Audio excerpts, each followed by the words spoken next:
Hi guys, welcome back to Summer of the 90s, moving on to 1991. We mentioned last year that Ice Ice Baby, Vanilla Ice had a big hit that year, one of the songs of the 90s, and the very next year we have what to me is very much the defining Vanilla Ice song in the Ninja Turtles 2 Secret of the Ooze. So, go ninja, go ninja, go, go ninja, go ninja, go. That's the first thing I think of when I think of Vanilla Ice. And this is many people's favorite Ninja Turtles movie. To me, I think it's second best to the first one, but... Still very good. Amazing, yes. And this one, I think, captured a little more of the vibe of the cartoon.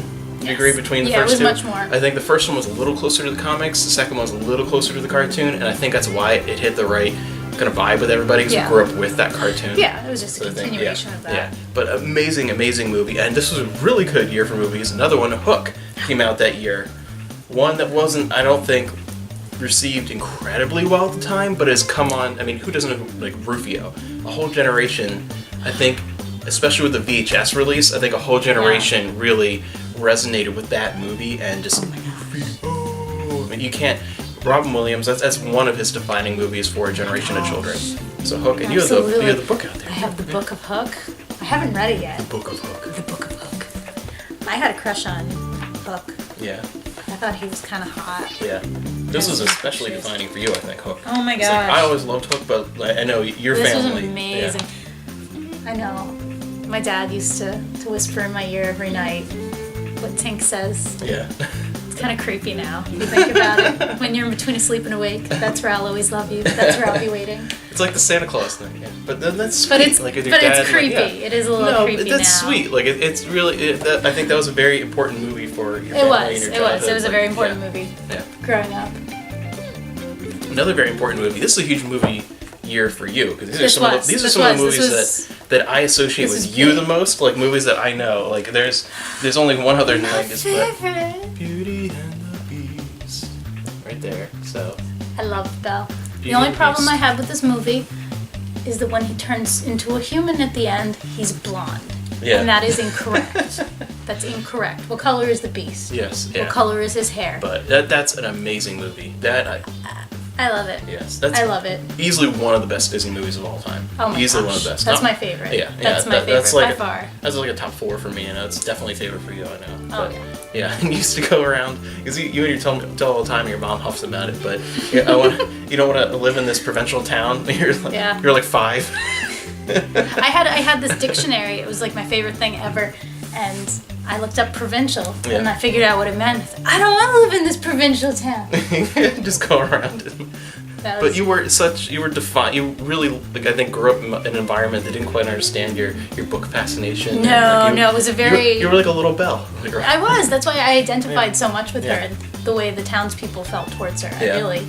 I really identified with that, like the lack of understanding towards that, and I don't know. It got easier as I got older. Yeah, brilliant Disney movie. Oh my god! And moving on, because there's still more movies to cover. This is a great year for movies. And one of my, it's not one of your favorites, but one of my favorite Star Trek movies, and the last one with the original crew, Star Trek 6, Undiscovered Country. Still a great movie. I absolutely love this. Check it out. I'll put a link at the end of the video. We did a whole video talking about our favorite. We're listing our favorite Star Trek movies. Like, we listed them all in order. Mine was the correct listing. Yeah, no. Ours differed a little bit with that one. I had that one much higher. That's one of my absolute favorites. But and that was still a great movie. A great movie and a great send-off for the original crew. Like, as far as like having, if you're gonna have a movie that's like their last big adventure, that was a fantastic movie and a good way to cap that, and a really good year with like Star Trek The Next Generation hitting its stride, and you get one last really good original series movie. That was the perfect combination.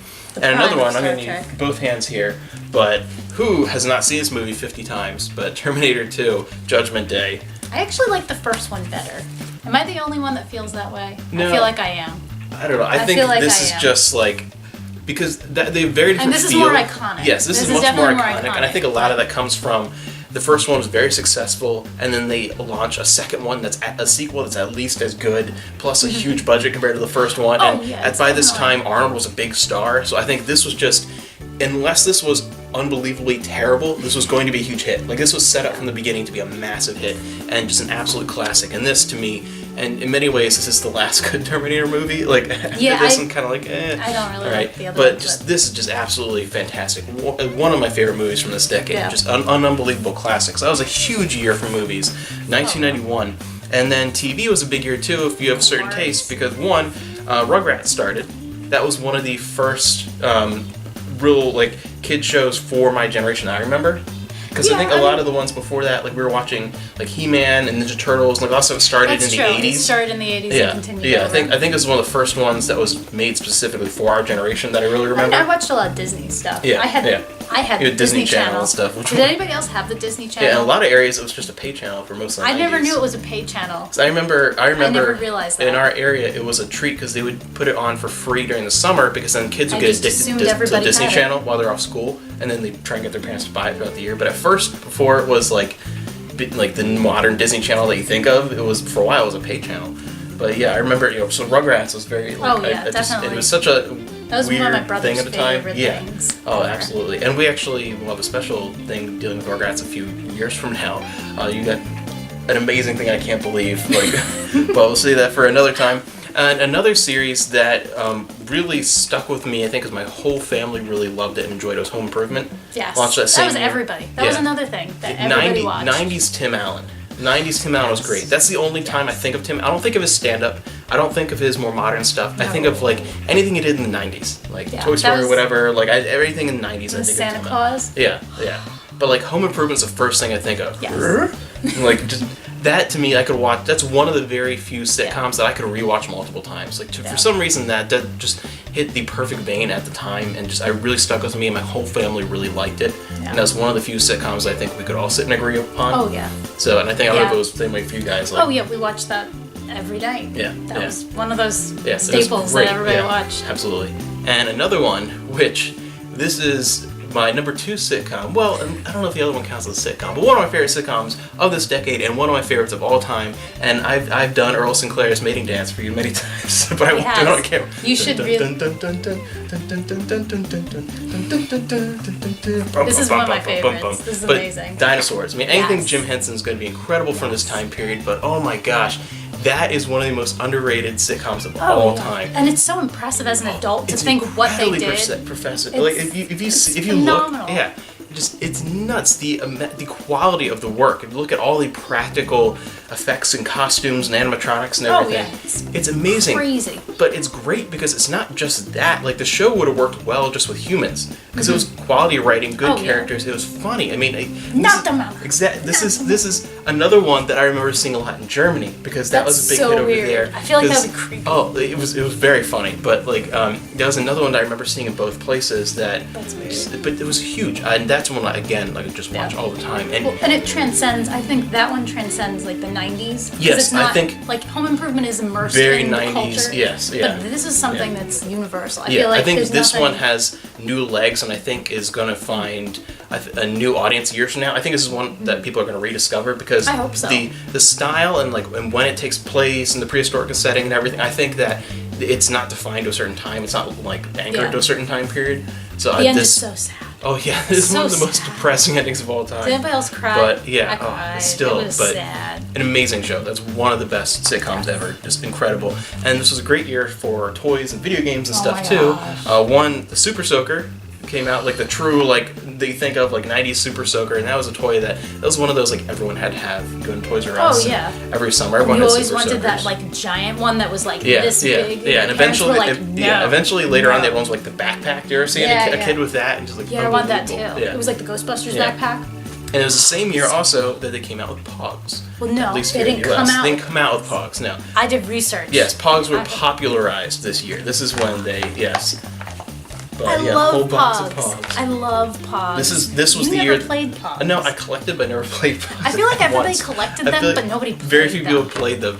But they were so cool, and it's so weird because they're little tiny pieces of cardboard, and you paid money, and then you got them for free in your cereal. You got them like in your like Burger King meal. But they had pictures of Power Rangers and things on them. So of course those pictures, those pieces of cardboard were. I feel like we had so many toys. I feel like we had more toys than anybody else. Well, and then in the 90s. The Slammers, like you had like big plastic. I had a really cool metal one that had this. It was like a. It was a red skeleton, but he had rocker hair, like it was like metal skeleton. It was like really cool. But like you got them from everywhere, and then you get the authentic ones. Like this one's authentic. Yeah. It's authentic. You remember the cheapo ones that you would cut out of the back of cereal? Like you yeah, could get they were, like, sometimes you so get bad. sometimes you could get one in your cereal, but like I sometimes you remember could cut out collecting ones. the Star Wars ones. Oh yeah, yeah. I had to when that collect came them out, all, yeah. and there were like I forget how many, and you could win things.